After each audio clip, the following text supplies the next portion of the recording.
Hace 3 domingos nosotros escuchamos la lectura de la multiplicación de los panes y los peces, donde apareció un niño con 5 panes y 2 pescados, y el Señor oró y multiplicó y comieron alrededor de 5,000 personas. Es verdad lo que escuchamos hoy en el Evangelio de que Jesús es el pan del cielo, que ha bajado del cielo. Es verdad que Jesús es el pan que da vida. Pero me pregunto, ¿de qué vale tener pan si no tenemos hambre? ¿De qué vale Jesús ser el pan de vida si nosotros no tenemos esa hambre por Cristo? El asunto ya no es si Cristo es el pan de vida o no. El asunto ahora es que hay que despertar en nosotros mismos esa hambre que nos invite a acercarnos a Cristo, que es el pan de vida. Nosotros debemos tener la necesidad de comer ese pan. Si compramos pan, hablando de pan regular, y lo tenemos en la casa y no lo comemos, ¿tiene algún sentido? No. Y con el tiempo se va poniendo verdoso y tienen que tirarlo. Entonces nadie va a comprar pan en el supermercado para tenerlo almacenado en su casa y no comerlo. Es necesario comer el pan si queremos saciar el hambre que tenemos. Y del mismo modo pasa con Jesús. Para recibir los beneficios de la vida perdurable tenemos que acercarnos a Jesús, es decir, tenemos que unirnos a Él, creer en Él, amarlo a Él, confiar en Él y entregarnos completamente a Él. Jesús se había dado cuenta que la gente que estaba ahí estaban interesadas más en comer que en lo que Él enseñaba. Estaba más interesado en lo que Él le podía dar de comer en ese momento que en lo que Él realmente quería que entendieran. Y esa es la razón por la que querían hacerlo rey rápidamente. Imagínense, estaba dando pan, estaba dando comida. ¿Sabes que cuando hay comida gratis se hace hasta fila?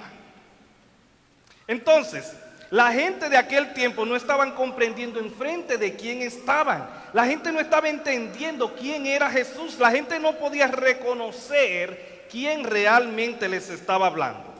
Sabía que su nombre era Jesús, pero también sabían que su madre se llamaba María y su padre se llamaba José. Si había algo que esa gente tenía claro era que Jesús no había bajado del cielo. Ellos sabían de dónde venía Jesús y por esto no reconocían la naturaleza divina de Él. Esta gente no sabía que Jesús es la palabra. Y Juan 1:1 empieza diciendo que en el principio era la palabra y que la palabra existía desde antes y que aquel que era la palabra era Dios y estaba con Dios. Esto no lo pudieron ver esas personas. Ellos no pudieron darse cuenta quién era Jesús, qué era lo que Jesús quería transmitir. Cuando Jesús hablaba del pan y de la carne y de su sangre, lo que quería mostrarle a ellos es la unión que debe de haber entre la gente y Jesús. No pudieron darse cuenta que aquel que es la palabra estaba en el mundo. No pudieron reconocer que aquel que es la palabra se hizo hombre y habitó entre ellos. En la actualidad, hay mucha gente que tiene hambre de Cristo, pero prefiere comer otra cosa. Hay mucha gente que necesita a Cristo, pero prefiere hacer otra cosa. Hay mucha gente que necesita de un milagro de Dios, pero prefiere buscarlo por otro lado. Es como cuando tenemos el pan en la casa y no lo consumimos. Muchos de nosotros no reconocemos el sacrificio hecho por Jesús en la cruz del Calvario. El pan, como ustedes saben, es algo sagrado. Y aún más cuando las personas no tienen muchos recursos económicos.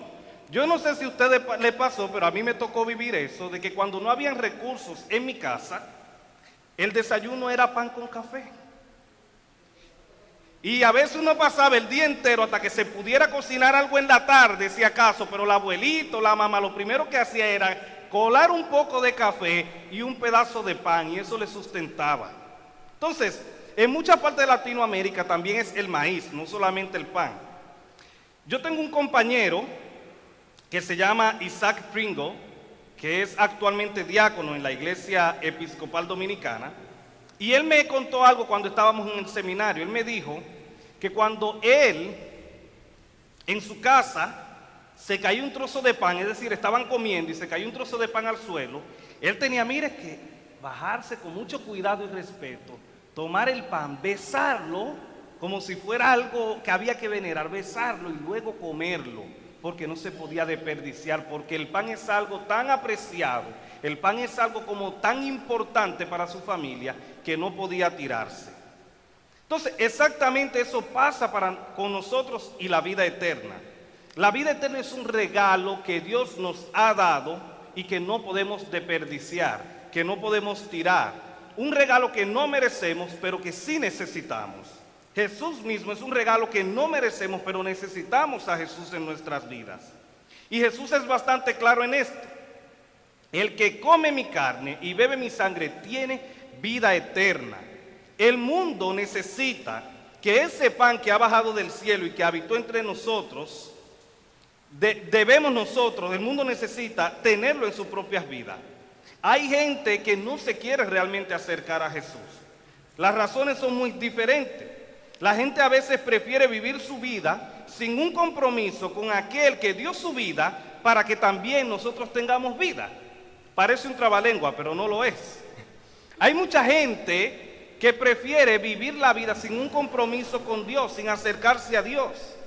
La vida eterna depende de que tengamos el pan que ha bajado del cielo en nuestros corazones, que es Jesús. Jesús, usted sabe lo que es el maná, ¿verdad? Yo lo expliqué hace como 3 semanas y eso en eso del maná. Lo que cayó cuando el pueblo hebreo salió de Egipto y estuvieron en el desierto y Dios le dio comer pan del cielo. Jesús de Nazaret es el verdadero maná. Jesús nos habla sobre el pan que da vida.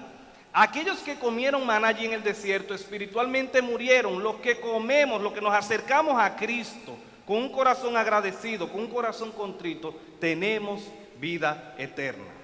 ¿Y saben por qué Jesús da vida eterna? Les voy a decir este secreto, no se lo digan a nadie. Jesús da vida eterna porque Él es eterno.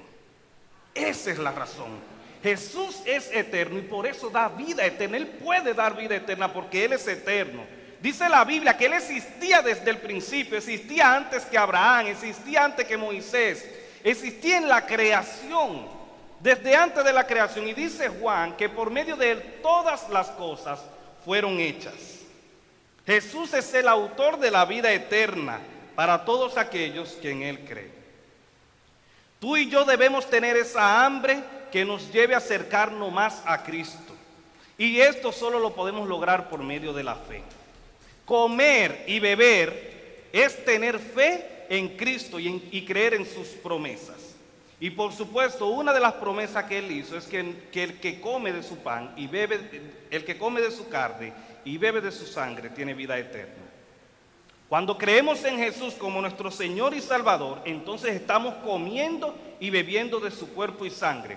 No es solamente los sacramentos, es la unión que existe entre usted y Dios, entre Dios y yo. Eso es comer y beber el cuerpo y la sangre de Cristo, unirnos a Él de manera espiritual. Cristo es bastante claro y ustedes lo saben, no hay confusión en Él y tampoco es hombre ni hijo de hombre para mentir. Así que yo creo todo lo que Él ha dicho. Jesús dijo que el que come mi carne, el que come su carne y bebe su sangre, vive unido a Él, lo que le estoy diciendo, y Él vive unido a nosotros. Es decir, hay una unión entre Jesús, entre Dios y nosotros, cuando nosotros nos acercamos verdaderamente a Él. Y Pablo, ustedes saben quién es Pablo, ¿verdad? Uno de los que escribió 13 cartas en el Nuevo Testamento, a los Efesios, a los Gálatas, Corintios, Tesalonicenses, Tito, Filemón, todas esas cartas las escribió Pablo. Ese Pablo del que le estoy hablando, dijo lo siguiente, estaba tan convencido que dijo, he sido crucificado con Cristo, y ya no vivo yo, sino que Cristo vive en mí. Ya no vivo yo, Cristo vive en mí. Él entendió esa unión que había entre Él y entre Jesús como su Señor y su Salvador. Dios, yo he sido crucificado con Cristo, así que ya yo no vivo, quien vive en mí es Cristo. Pero sigue más adelante, dice, y la vida que ahora vivo en la carne, es decir, lo que estoy viviendo ahora, lo vivo en la fe del Hijo de Dios, que me amó y se entregó a sí mismo por mí. Sí, Cristo vive en mí. Yo no vivo, Cristo es quien vive en mí. Pero mientras estoy, esa parte es espiritual, pero en la parte física, mientras estoy en esta vida, yo vivo apegado a Jesús de Nazaret. Mientras estoy en este caminar, yo vivo apegado a Él y a sus promesas. Porque si Él dijo que se iba para preparar un lugar para nosotros, es porque Él está preparando un lugar para nosotros. Él lo dijo, me voy, pero volveré, voy a ir a preparar un lugar para ustedes. Jesús pudiera ser o es más que el maná que recibieron los hebreos porque ellos murieron. Sin embargo, Jesús da la vida eterna. Jesús quiere quitarnos, no se rían de esta palabra, la voy a decir. Jesús quiere quitarnos esa anemia espiritual que a veces tenemos. Esa anemia, esa falta de vitamina espiritual que a veces tenemos. Jesús quiere quitarla, pero nosotros tenemos que acceder a eso. Fíjense que las Sagradas Escrituras dice, yo llamo a la puerta y si alguien abre, entonces yo entro. No forza la puerta, no te obliga. Jesús no le obliga a usted a venir a misa, no me obliga a mí a venir a misa. Somos nosotros que ponemos esa parte de venir a adorar su santo nombre. Entonces, Él quiere quitarnos esa anemia espiritual. Y hoy es un buen día para acercarnos con fe al trono de la gracia. Debemos estar seguros de que nuestra unión con Cristo saciará nuestra hambre espiritual. Tenemos primero que creerlo. Tenemos primero que digerirlo por fe. El asunto se da en el corazón. El asunto se da interiormente. Entonces lo que sucede interiormente es lo que hace que nosotros cambiemos exteriormente. Tenemos que creer en nuestro corazón las promesas de Jesús. Ahí es donde empieza el asunto. Tenemos que creerlo. Nosotros podemos celebrar 100 misas, 200 misas en el año, pero si usted no cree en su corazón que al momento en el que estamos aquí se unen el coro celestial con el coro terrenal que somos nosotros con una sola motivación, si usted no cree eso, si usted no cree que el Espíritu Santo desciende sobre los dones en el altar, si usted no cree que el Espíritu Santo está ahora mismo alrededor de nosotros, si usted no cree nada de eso, nada de lo que hacemos tiene sentido. Todo tiene que empezar creyendo en que Jesús de Nazaret dio la vida por ti, dio la vida por mí, para que tengamos nosotros vida eterna. Amado pueblo de Dios, ya para que no digan que lo estoy cansando, hoy le quiero hacer una invitación especial, una invitación cordial. Nútranse del pan que ha bajado del cielo. Y no estoy hablando literalmente de la comunión, estoy hablando de nuestra unión con Cristo. Agárrese de ahí, no se suelte de ahí, que Dios es inmutable, Dios no cambia. Dios es el mismo ayer, es el mismo hoy y es el mismo mañana y siempre y por los siglos de los siglos. Sujétese de Jesús, sujétese de Dios, que le aseguro que Él no les dejará caer. Y no solo, como les dije, me refiero al sacramento, me refiero también a esa unión que nosotros debemos tener. Tenemos que despertar esa hambre de estar unidos a Jesús de Nazaret. Si no, no tiene sentido venir a la iglesia. Tiene sentido cuando venimos y creemos que Él está en nosotros y nosotros estamos en Él. Y aún los que están en su casa, viéndonos a través de las cámaras, también reciben los beneficios de la vida eterna. Jesús está en todo lugar, el Espíritu Santo se expande por todo lugar, y donde quiera que hay gente alabando y glorificando al Señor, Él está en medio de ellos. ¿O acaso no se acuerdan de ese versículo? Que donde hay 2 o 3 reunidos en su nombre, ¿qué pasa? Él está en medio de ellos. Y Jesús está haciendo actos de presencia ahora, en este momento, en nuestras vidas, en nuestros corazones. Pero hay que creerlo. Que el Señor les bendiga y que el Señor les guarde.